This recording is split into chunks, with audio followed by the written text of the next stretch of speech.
30 సంవత్సరాలు స్థాపించాడు. ఈ తర్వాత ఉచితంగా అందరికీ ఈ ధ్యానం వెళ్ళాలి. ఇది ఎంతోమంది యోగులు ఋషులు మునులు చేసినటువంటి ధ్యానం. ఇది ఎక్కడో ఒక యాగలు ఆగిపోయింది. ఇది ఒక గూఢంగా తయారైపోయింది. ధ్యానం అనేది ఒక గురువు శిష్యుల మధ్యలో ఆధ్యాత్మికంగా ఉన్న జాగాలు మాత్రమే అది సీక్రెట్గా ఉండిపోయింది. చాలామందికి మోక్షము ముక్తి అంటే ఎక్కువ తెలియదు. మోక్షం అంటే ముక్తి అంటే దాని గురించి తెలియదు. ప్రతి భూమి మీదకి వచ్చిన ప్రతి మానవుడు మోక్షం పొందడానికి వస్తారు. ఏ మానవుడైనా సరే, వీళ్ళు వాళ్ళు కాపోళ్ళు రెడ్డిలు బ్రాహ్మణ్స్ లేదు ఇక్కడ. ప్రతి ఒక్క మనిషి భూమి మీద మోక్షం పొందడానికి వస్తారు. అట్లా మోక్షం పొందిన వాళ్ళల్లో చాలామంది మోక్షాన్ని పొంది వాళ్ళు ఏ ద్వారా మోక్షం అయితే పొందినరో దాన్ని తర్వాత తరానికి అందించారు. కాబట్టి ఆ తర్వాత తరము మరి కొన్ని సంవత్సరాల తర్వాత శ్రీకృష్ణుడు బుద్ధుడు మన భూమి మీదకి వచ్చి వీళ్ళందరూ రాముడు ఆంజనేయ దేవాలయం ఇప్పుడు మందం ఆంజనేయుడు అంటే వీళ్ళందరూ ఈ భూమి మీద ధ్యానాన్ని విస్తారంగా చెప్పిరు. కానీ ఇది ఎక్కడో ఒక జాగలు ఆగిపోయి ఇది అలానే ఉండిపోయింది. ఎందుకంటే ఈ ధ్యానం చేయడానికి చాలామంది రకరకాల డౌట్స్ వస్తూ ఉంటాయి, అనుమానాలు ఎక్కువ ఉంటాయి. ప్రతి మనిషి ధ్యానం చేస్తే మొట్టమొదటిగా ఆరోగ్యంగా ఉంటుంది. మొట్టమొదటిగా తర్వాత ఆనందం ఉంటారు. చాలామందికి ఆనందం గురించి తెలియదు. సంతోషాన్ని ఆనందం అనుకుంటారు. సంతోషం వేరు, ఆనందం వేరు. మామూలుగా ఆనందం అనేది ఒకసారి మనిషి లోపల వస్తే ఈ భూమి మీద ఉన్నంతసేపు ఉంటుంది ఆనందం. చాలామందికి ఆనందము సంతోషము తెలియక చాలామంది ఆనందము ఆ సంతోషమే ఆనందం అనుకుంటాం. సంతోషం అంటే మీకు ఎగ్జాంపుల్ చెప్తానండి. చిన్నప్పుడు ఒక ఉద్యోగం రావాలని చదువుకుంటే ఉద్యోగం వస్తే సంతోషం ఉంటుంది. తర్వాత ఒక ఇల్లు కావాలనుకుంటాం, ఇల్లు కట్టుకున్న సంతోషం. లేకపోతే మెడలో ఏదన్నా బంగారం కావాలనుకున్నప్పుడు అది వచ్చినప్పుడు సంతోషం ఉంటుంది. అది ఉన్న 10 రోజులకు 15 రోజులకు నెలలకు మళ్ళీ సంతోషం పోతుంది. ఇల్లు లేనప్పుడు ఇల్లు కోసము మనం కష్టపడి పనిచేస్తాం. ఇల్లు వచ్చిన తర్వాత ఇల్లు కొన్ని రోజులు సంతోషం ఉంటుంది, తర్వాత మళ్ళీ సంతోషం ఉండదు. అంటే ఏదైనా శాశ్వతంగా ఉండేది ఆనందము, అది కొద్ది రోజులు ఉండేది సంతోషం. కాబట్టి ఈ సంతోషం ఆనందం ఎలా వస్తుందంటే ధ్యానం ద్వారా మాత్రమే వస్తుంది. ఎందుకు ధ్యానం ద్వారా వస్తుందంటే మనమంతా ఈ భూమి మీదకి చావు పుట్టుకలని తెలుసుకుంటాం. చాలామందికి చావు పుట్టుకలని తెలియదు. తెలుసా? మనం అందరం చనిపోతామని తెలుసా? అందరం చనిపోతామని తెలిస్తే ఇవంతా ఉండదు. చనిపోతామంటే జీవితం వేరే ఉంటుంది, చనిపోమంటే జీవితం వేరే ఉంటుంది. 2 రకాలుగా ఉంటాయి. చనిపోతే ఈ లెక్క అంతా వేరే ఉంటుంది. ఇక నేను చనిపోతా కదా. మనం అందరం ఏమనుకుంటామంటే పక్కపొంటి ఉదాహరణ చెప్తా ఉన్నా, మన గల్లీలో వాడకట్టులో మన చుట్టాలు ఎవరో రిలేషన్ బంధువులు ఉంటారు మన జీవితంలో చనిపోయిన వాళ్ళు చనిపోయినప్పుడు మనకి ఏమనిపించాలి? ఆ కోటీశ్వరుడు ఏం చేస్తుండో, జీవితంలో ఎలా కోటీశ్వరుడుగా అయిందో మనకు కొంచెం తెలుస్తుంది. మనం కూడా కాస్తో కూస్తో కోటీశ్వరుడు తయారవుతాం వాళ్ళని అనుసరించినప్పుడు, కొంచెం ఆచరించినప్పుడు. ఒక మంచివాడు ఎంబడ మనం తిరుగుతూ ఉంటే మనం కూడా కొంచెం మంచిగా మారుతూ ఉంటాం. అదే చెడ్డవారి స్నేహం చేస్తే చెడుగా మారుతాం. ఇక్కడ ఉన్నదంతా ఈ సమాజం, మన చుట్టూ ఉన్నటువంటి సమాజం మనం ఎక్కడ ఆచరిస్తున్నాం అనేది మన జీవితాన్ని చూసుకోవాలి. అందుకే భగవద్గీత అనేది జీవితంలో ఏ మనిషి విని ఆ భగవద్గీతను వినాలి. ఇప్పుడైతే మంచిగా యూట్యూబ్లలో భగవద్గీత పుస్తకాలను వినొచ్చు. ఇంకా మనకు పుస్తకాలు చదవాలనుకున్న వాళ్ళు చదవచ్చు. ఎందుకు చదవాలంటే ఆ గొప్ప వాళ్ళ చరిత్ర చదవాలి. మనం ఆ గొప్ప వాళ్ళు ఎందుకు ఏ జ్ఞానాన్ని ఇచ్చిందో తెలుసుకోవాలి. తెలుసుకున్నప్పుడు ఏమైందంటే భగవద్గీత చదివితే ఎలా మాట్లాడాలి, ఎలా మాట్లాడకూడదు, ఏమి తినాలి, ఏమి తినకూడదు, ఎలా జీవించాలి, ఎలా జీవించకూడదు, ఈ జ్ఞానం అంతా మనకు వస్తుంది. భగవద్గీతలో అంత జ్ఞానం ఉంది. భూమి మీద బతకడం ఎలా అని కావాలంటే భగవద్గీత చదవాలి. అది చదవకపోతే జీవితంలో బతకడం రాదు, మనం నేర్చుకోలేము. ఎందుకంటే శ్రీకృష్ణుడు చెప్పిన భగవద్గీత మనకు చనిపోయేటప్పుడు వేసేది కాదు, అది చనిపోయిన తర్వాత వేసేది కాదు భగవద్గీత. చనిపోక ముందు ఆ భగవద్గీతలో ఏముందో విని ఆచరించడానికి భగవద్గీత ఉంది, కానీ చనిపోయిన తర్వాత ఎక్కడో పెట్టడానికి కాదు. చాలామంది ఇంకా ఆధ్యాత్మికంగా భజనలు చేస్తూ ఉంటారు, దేవుని దగ్గర కొలుస్తూ ఉంటారు. బ్రతికిన నాలు నీ భజన దపను గాని మరణ కాలమునందు మరతునేమో. బ్రతికిన నాలు నీ భజన దపను గాని మరణ కాలమునందు మరతునేమో.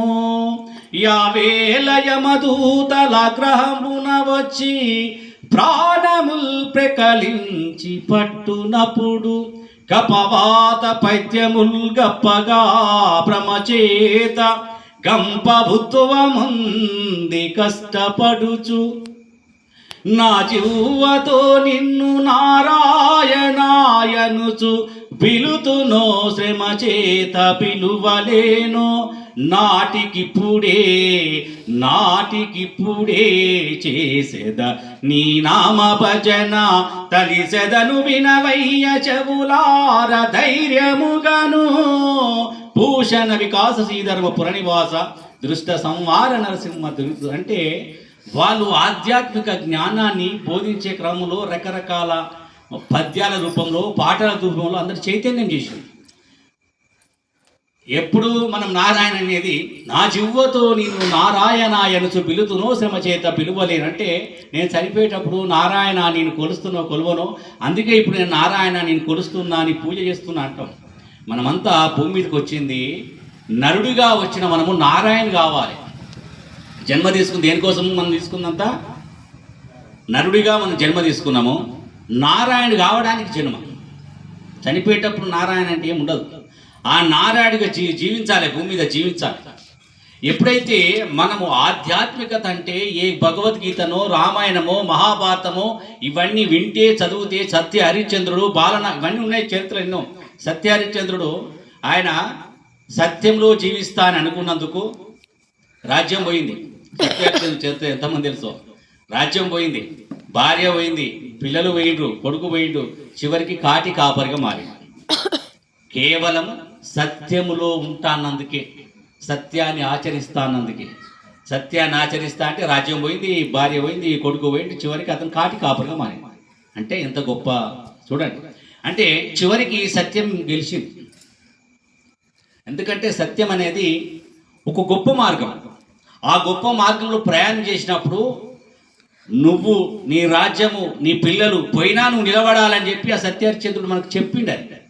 మనం కూడా జీవించాలి. కాబట్టి ఇక్కడ ఆ జీవించాలి అద్భుతంగా, నేను సత్య హరిశ్చంద్రులాగా జీవించాలి, రాముడిలాగా జీవించాలి, శ్రీకృష్ణులాగా జీవించాలంటే దానికి భగవద్గీత అనేది మనకి ఇంపార్టెంట్, చాలా చదవాలదని. అది ఎప్పుడైతే ఆ వింటూ అవన్నీ చదువుతూ మనం ధ్యానం చేస్తామో, ఎప్పుడైతే మనం మానసికంగా దృఢంగా తయారవుతాం. ధ్యానం చేస్తే సర్వరోగ నివారణ, ధ్యానం చేస్తే సర్వరోగాలు పోతాయి. తర్వాత మానసిక ప్రశాంతత వస్తుంది. మొదలు మానసికంగా గట్టిగా ఉండాలి. ఇప్పుడు చూడండి, కొంతమంది ఒక సమస్య వచ్చినప్పుడు తట్టుకోలేక సూసైడ్ చేసుకుంటారు, ఆత్మహత్య చేసుకుంటారు. ఎందుకు? మానసికంగా లేకపోవడం, మానసికంగా బలహీనంగా ఉన్నాడు కాబట్టి. ఆ మానసికంగా దృఢంగా ఉండాలంటే ధ్యానం అవసరము. తర్వాత తలకాయ నొప్పి నుంచి క్యాన్సర్ వరకు తగ్గించుకోవచ్చు. తర్వాత ధ్యానము వలన జ్ఞానము, జ్ఞానం వలన మోక్షము, ముక్తి, ఇది కూడా పొందవచ్చు. ముక్తి ఈ జన్మలో కాకపోయినా ఏ జన్మలో పొందాలి అందరం. ఇక్కడికి వచ్చినాం ఏమనుకుంటామంటే మనం ఏదో వచ్చినాము, పెళ్లి చేసుకున్నాం, పిల్లల్ని కన్నాం, పోయినాం కాదు. మళ్ళీ ఎందుకే శ్రీకృష్ణుడు చెప్పిన భగవద్గీత అర్థమైంది కదా, పుట్టిన వానికి మరణం తప్పదు, మరణించిన వానికి జన్మం తప్పదంటే ఇక్కడ చివరిలో భగవద్గీతలో ఏం చెప్తారంటే నన్ను చేరుకునే మార్గాన్ని కూడా చెప్తారు ఆయన. భూమి రెండు చెప్తారు ఆయన. ఇక్కడ నువ్వు ఏ పాపము పుణ్యం చేస్తావో భూమి మీదకి వస్తూ ఉంటావు, పోతూ ఉంటావు. ఈ పాప పుణ్య కర్మ నుంచి నిష్కామ కర్మ, ఎప్పుడైతే నువ్వు నిష్కామ కర్మ చేస్తావో అప్పుడు నన్ను చేరుకుంటావని చెప్తారు శ్రీకృష్ణుడు. ఇది మొదటి నుంచి ఉన్నటువంటి ఆధ్యాత్మికత. కాబట్టి ఎప్పుడు నువ్వు నిష్కామ కర్మ చేస్తే శ్రీకృష్ణుని చేరుకుంటావు, ఆ పరమాత్మను చేరుకుంటావు అనేది నీ లోపల జ్ఞానం వస్తే అప్పుడు జీవితంలో మనం ఎంతో కొంత ఆచరిస్తాం. ఎప్పుడు కానీ ఒకసారి గుర్తుంచుకోండి, ఆచరించకపోతే ఏది లాభం లేదు. మనం వినడం వల్ల ఏం ఉపయోగం ఉండదు, ఆచరించాలి. ఇప్పుడు టమాటాలు తెచ్చుకొని టమాటా కూర గురించి బాగా తెలుసుకొని ఇలా వండితే బాగుంటుంది, అలా వండితే బాగుంటుంది, ఇలా ఇంకా ఇది వేస్తే బాగుంటుంది అన్నీ తెలుసుకున్నాము. కానీ వండితే కదా తెలిసేది. ఆ వంట చేయాలి. వంట చేయకుండా అది విని నీ టమాటాలు అక్కడనే ఉంటే లాభం లేదు. టమాటాలు ఇక్కడ, నువ్వు అక్కడ. కాబట్టి ఈ టమాటా కూర నువ్వు ఎప్పుడైతే వండుతావో వాళ్ళు చెప్పినట్టు అవుతా లేదంటే వండితే తెలుస్తుంది. కాబట్టి ఇక్కడ కూడా ధ్యానం చేస్తేనే రోగాలు పోతాయి. నేను 2014లో ధ్యానంలోకి వచ్చిన. దాదాపు 10 సంవత్సరాలు అయిపోయింది, 11 సంవత్సరాలకు వచ్చింది. నేను ధ్యానంలోకి రావడానికి కారణం రకరకాల కారణాలలో మొదటి కారణం, నన్ను బాగా ఒత్తిడి చేసిన కారణం ఏంటంటే మరణం తర్వాత ఏమిటి, చనిపోయిన తర్వాత ఏముంటుంది. ఇప్పుడు పుట్టినము, పెరిగినము, పెద్దగైనాము, ఈ బాపు వయసుకు వచ్చేసినాం, ఇప్పుడు వృద్ధాప్య దశ నుంచి చివరికి అయిపోతాం కదా లాస్ట్. మరి ఇంకేముంది, మా తర్వాత శరీరాన్ని వదిలేస్తాం. శతమాన్ భవతి అంటే కనీసం మనం 100 సంవత్సరాలు ఉంటుంది భూమి మీద. అందరి దీవైనా లాస్ట్ అంతే. శతమాన్ భవతి అంటే 100 సంవత్సరాలు అన్నట్టు. ఇక అంతకంటే ఎక్కువ లేదని వాళ్ళే చెప్పి. కాబట్టి 100 సంవత్సరాలు దాటిన తర్వాత అయితే మరణం అనేది ఒకటి ఉంటుంది. ఆ మరణము, ఆ మరణ భయం అనేది నన్ను బాగా వేధించింది. ఎందుకంటే ఇదంతా ఇంత ఈ సృష్టి ఇదంతా ఉంది కదా, మరి నేను ఏదో ఒక రోజు చనిపోతా కదా అనే ఒక భయం నాకు చిన్నప్పటి నుంచి వచ్చింది. ఈ భయం ద్వారా చిన్నప్పుడు నేను తాడుబాయిలో శబరిమాత ఉండేది. ఇక్కడ కొంతమంది తెలుసు లేదు కానీ కామారెడ్డి దగ్గర తాడుబాయిలో శబరిమాత అని ఒక ఆశ్రమం ఉంటుండే. శబరిమాత ఉంటుండే. ఆమె అద్భుతమైన జ్ఞానం ఇస్తూ ఉంటాడు. అక్కడికి వెళ్ళి నేను చిన్నప్పుడు ఆమె ఉన్న గురువు శిష్యుల బంధంలో నేను అప్పుడు 20 సంవత్సరాలే ఉన్నాను. చిన్న వయసు ఉంది కాబట్టి అక్కడ అమ్మని దర్శించుకోవడానికి కానీ మాట్లాడడానికి అవకాశం ఉండకపోతుండే. పెద్ద పెద్ద వాళ్ళు మాట్లాడేవారు, చిన్న వాళ్ళకి అవకాశం లేదు. అలా ఏదో ఆ జ్ఞానం కోసం ప్రయత్నం చేసిన. ఎందుకు ఆ శబరిమాత దగ్గర ఉన్నా అంటే అక్కడ చాలా భజన కార్యక్రమాలు జరుగుతూ ఉండే. అమ్మ ముంగట ఒక భజన జరుగుతూ ఉంటుండే. ఒక పాట వినిపిస్తాం. ఓ మానవా బంధమే ఈ దేహం, ఎందుకో ఈ మోహం, శ్రీమంతమునకయ్యి వేమారు పిలచితి కామందుడావైనావా, సుకృతమే ఈ స్నేహం, చూడు నీలో సోహం. ఓ మానవా బంధమే దేహం, కర్మతో జన్మా జన్మతో కర్మా, మరుమము తెలియకపోతివా, చిన్మయ రూపుని తన్మయ మెరుగక జన్మతో జిక్కి ఉన్నావా, బంధమే ఈ దేహం, ఎందుకో ఈ మోహం. ఓ మానవా బంధమే ఈ దేహం, తల్లిదండ్రులు ఆలు పిల్లలు కలలో విందులా చందము, తల్లడ మందుచు వెళ్ళెదవెప్పుడో కళ్ళ ప్రపంచాన జీవా, ఉల్లమే ఈ దేహం, కన్నులను ఈ మోహం. ఓ మానవా బంధమే ఈ దేహం, చిందులు వేయకు తొందర శాయకు, ముందున్న త్రోవను గానవా, ఎందరో పుట్టిరి అందరూ గీటిరి, మందుడవై ఉన్నావా, బంధమే ఈ దేహం, ఎందుకో ఈ మోహం. ఓ మానవా బంధమే ఈ దేహం. ఇవి ఆధ్యాత్మికంగా గురువు దగ్గర ఇవి మనకన్నీ బోధిస్తూ ఉంటారు గురువులు. నదులురా అంగట్లో నా అన్ని ఉన్నను అల్లుని నోట్లో శని ఉన్నట్లు సకల సంపదలు గల్ల దేశమున దరిద్రమెట్లుందో నాయన నీతి గల్ల మన దేశములో నా అవినీతి ఎందుకు పెరిగిపాయరా నిరుద్యోగులు నిరాశ చెంది ఉరితాడెందుకు బిగించుకుండ్రు అమ్మలు అక్కలు తల్లులు చెల్లెలు మానాలెందుకు అమ్ముతున్నారు ఈ అవినీతికి మూలమేమిటో ఆలకించరండో నాయన. ఇలాంటి పాటలు గద్దర్ వాడుతున్నప్పుడు నేను బాగా చైతన్యం అయిపోయి ఆయన స్టేజ్ దిగిన తర్వాత డైరెక్ట్ పోయి ఆయన కలిసిన, అన్న నేను కూడా నక్సలైట్ ఉద్యమాలకు వస్తా అని చెప్పి. తర్వాత ఒక వ్యక్తికి నన్ను పైపు పోయిండు, ఒక వ్యక్తిని పరిచయం చేసి వెళ్ళిపోయాను. ఆ తర్వాత 2 నెలల తర్వాత నేను నక్సలైట్ ఉద్యమాలకు వెళ్ళిపోయాను. అంటే రైలపురము రాజిగవరె ఓరుగల్లు రాజిగవరె కరీంనగరు రాజిగా చేల్ పుడితే ఒకటి సస్తే 2 రాజిగవరె రాజిగా ఎత్తుర తెలంగాణ జెండా రాజిగవరె రాజిగా గజ్జలు గజ్జాలు 2 గజ్జలో రాజన్న. ఈ ధూమ్ధామ్ 14 సంవత్సరాలు పాల్గొని ధూమ్ధామ్లో గోషి గొంగడి వేసుకొని చివరి ఈ రోజు వరకు నేను ఎక్కడైనా సరే స్వీట్ని అవాయిడ్ చేయను, బ్రహ్మాండంగా తింటా. అంటే జనరల్గా రాత్రి అయిందంటే అప్పుడు షుగర్ ఉన్నప్పుడు చపాతి మాత్రమే, లేదా ఇంకా డైట్ ఫుడ్ నన్ను ఎక్కువ తినడానికి ఇష్టం లేదు, ఉండకూడదు. కాబట్టి అట్లాంటి కండిషన్ పోయింది. ఇప్పుడు నేను మంచి ప్రొద్దున రాత్రి 2 పూటల భోజనం చేస్తూ మార్నింగ్ టిఫిన్ చేస్తూ ఈరోజు నేను ఆరోగ్యంగా ఉండడానికి కారణం ఏంటంటే ఓన్లీ ధ్యానం ద్వారానే. ఈ ధ్యానము ప్రతి మనిషిని ఆరోగ్యంగా తయారు చేస్తుంది. రెండోది ఆధ్యాత్మికంగా కూడా ముందుకు తీసుకుపోతుంది. చాలామందికి ఆధ్యాత్మికత అంటే తెలియదు. ఆధ్యాత్మికత అంటే నేను శరీరం కాదు ఆత్మ అనే సత్యాన్ని తెలుసుకోవాలి. ఫస్ట్ ఆత్మ అని తెలిస్తే ఈ ఆత్మకు చావు లేదు పుట్టుక లేదు. ఆత్మ అంటే ఎవరు? మనమే. మనకు చావు లేదు పుట్టుక లేదు. శరీరం తీసుకున్నాం మళ్ళీ శరీరం వదిలేస్తాం అన్న సంగతి ఎప్పుడు తెలుస్తుంది అంటే ధ్యానం చేస్తే తెలుస్తుంది. ధ్యానం చేయకపోతే జ్ఞానం ఉంటుంది. అంత వర్ణించిన వానికి జన్మము తప్పదు అని జ్ఞానం ఉంటే ఎవడైనా ఏడుస్తాడా? ఏడవం కదా. మరి ఎందుకు ఏడుస్తున్నారు అంటే జ్ఞానం లేకపోవడం. ఇది ఇంకొకటి నేను ఈ మధ్యలో చూస్తూ ఉన్నా. మా ఫ్రెండ్ చనిపోతే అది ఏమో రథం అంటారు కదా, ఆ వైకుంఠ రథం. ఆ వైకుంఠ రథంలో పెట్టిన తర్వాత ఈ పక్క అప్పటికే భగవద్గీత శ్లోకం నడుస్తూ ఉంది.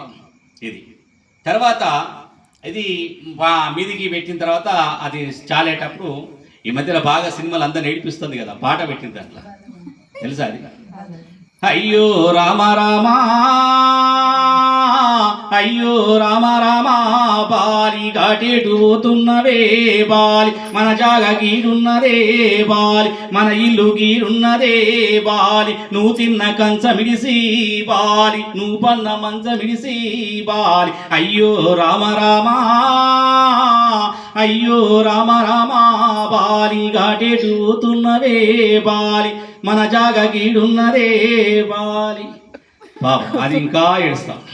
అంటే ఇక్కడ ఆ భగవద్గీత జ్ఞానం ఉంటే, శ్రీకృష్ణుడు చదివిన భగవద్గీత జ్ఞానం మనకుంటే ఈ పాటకి మనకు సంబంధం లేదు. ఎందుకంటే నువ్వు వావా నీ ఇల్లు ఉన్నదే, వావా నువ్వు ఇక్కడ తిన్నది మంచం ఉంది అని ఎందుకు ఎడతాం మనం? మావా వచ్చింది భూమి మీద మంచిగా ఆమె వేయాల్సిన పని చేసింది పోయిందని చెప్తాం మనం. అది తెలిస్తే తెలియకపోతే ఇంకో పక్క పంట ఎర్రకు వచ్చి ఆవు మీ అమ్మకి ఇట్లా ఇంకో ఏడుపుకి ఇంకో చేసి పెడుస్తూ ఉంటాం. అంటే ఇక్కడ భగవద్గీతను కూడా ఒక అపహాస్యం చేసి పడేసింది. నేను ఎగ్జాంపుల్ చెప్తాను. వరంగల్లో ఆయన పాపం ధ్యానంలోకి వచ్చాడు. ఒక 10 సంవత్సరాలే ధ్యానం చేయబెట్టాడు. ధ్యానం చేస్తూ ఆయన ఇంట్లో మంచి టీవీ తెచ్చి పెట్టుకున్నాడు. ఆయన ఇప్పుడు లేటెస్ట్ మోడల్ టీవీ వచ్చింది, ఎల్ఈడి పెట్టుకున్నాడు. దానికి మంచి సౌండ్ సిస్టమ్ పెట్టుకున్నాడు. ఎందుకంటే సౌండ్ మంచిగా ఉంటుందని చెప్పి పెట్టుకొని ఆయనకి మంచిగా ఇంట్రెస్ట్గా వినాలంటే ఏదో సినిమా పాటలు కాదు కదా వినాల్సింది. ఆయన మంచిగా భగవద్గీత పెట్టుకొని మంచి సౌండ్ పెట్టుకొని ఎంజాయ్గా మంచి ఆరాం కూర్చులో కూర్చొని ఆయన హాయి ఊపుకుంటూ కూర్చుంటాడు. అది భగవద్గీత నడుస్తూ ఉంది. ఆ భగవద్గీత ఒక 15 నిమిషాలు అయిపోయింది నడుస్తూ ఉంది. పక్కపట్టి గల్లీలంతా ఇంట్లోకి వచ్చిరట. అందరు వచ్చి డోర్ తీస్తారట, ఏమైందని. ఈయన అందరు మా ఇంటికి ఎందుకు వచ్చారు ఈయన ఆశ్చర్యపోయాడు. అక్కడ ఏమైందంటే ఈ భగవద్గీత సౌండ్ ఉన్నది కదా, వాళ్ళు ఏమనుకుంటే ఇంట్లో ఎవరో పోయినట్టున్నారు అని చెప్పి గల్లీలు అందరూ వచ్చారు. అంటే భగవద్గీత ఈరోజు చనిపోతే వేసుకునే స్థితికి వచ్చేసింది. అదే కాదు, భగవద్గీత అనేది మనం భూమి మీద బతుకున్నప్పుడు ఎలా బతకాలి, ఎలా బతకకూడదు, ఎలా జీవించాలి, ఈ సమాజంలో మనం అంటే ఏందో తెలుసుకోవాలంటే భగవద్గీత చదవాలి. అలాంటి భగవద్గీత ఇవాళ ఎక్కడ పోయింది? సాగు జాగాలకు వచ్చింది. ఆఖరి చనిపోయిన జాగాలు పెడతా ఉన్నారు. అది కాదు భగవద్గీత అనేది మన రాతను మార్చే గీత. మనకు రాముడి చరిత్ర, ఆంజనేయుడి చరిత్ర, ఆంజనేయుడి పదం చెప్తాను. ఆంజనేయుడు అంటే భవిష్యత్తు తెలిసినవాడు ఆంజనేయుడు. దాని అర్థమైంది. ఆంజనేయుడు అంటే అంజనం అంటారు కదా, అంజనం వేసుకొని చూసేవాడిని ఆంజనేయుడు అంటారు. అంటే భవిష్యత్తు తెలుసుకునేవాడిని ఆంజనేయుడు అంటారు. ఆంజనేయుడు ఎలా అయిందంటే ఫస్ట్ కోతిలాగా ఉన్నాడు, వానరుడు. ఏమంటారు ఆంజనేయుడు అంతకుముందు? వానరుడు అంటారు. తర్వాత వాయుపుత్రుడు అంటారు. వానరుడు కోతిలాగా ఉన్న వాడు ఏం చేసిండంటే వాయుపుత్రుడుగా మారు. వాయుపుత్రుడు అంటే వాయువు అంటే గాలి, వాయుపుత్రుడు అంటే శ్వాస మీద ధ్యాస. దాని అర్థాలు అవి. వాయుపుత్రుడు అంటే శ్వాస మీద ధ్యాస పెట్టి ఎప్పుడైతే శ్వాసను గమనిస్తూ ఉంటాడో అప్పుడు ఆంజనేయునిగా మారుతాడు. ఇది ఆధ్యాత్మికత. ఇవి మనకు అన్ని తెలివై. యోగి వేమన కూడా భోగంలో ఉన్నాడు ఆయన. గాలిలోన పుట్టి గాలిలోన పెరిగి గాలి మరుమంబు ఎరుగలేరు, ముక్కులోని గాలి ముక్తికి దారయా, విశ్వదాభిరామ వినరవేమ. గాలిలోన పుట్టి గాలిలోన పెరిగి గాలి మర్మంబు ఎరగలేరు, ముక్కులోని గాలి ముక్తికి దారయా, విశ్వదాభిరామ వినర. యోగివి అంటే ఈ భూమి మీదకి వచ్చిన వాళ్ళందరూ ఏ జ్ఞానము పంచిరు అంటే మోక్షానికి జ్ఞానం ఇచ్చారు వాళ్ళందరూ. మోక్షం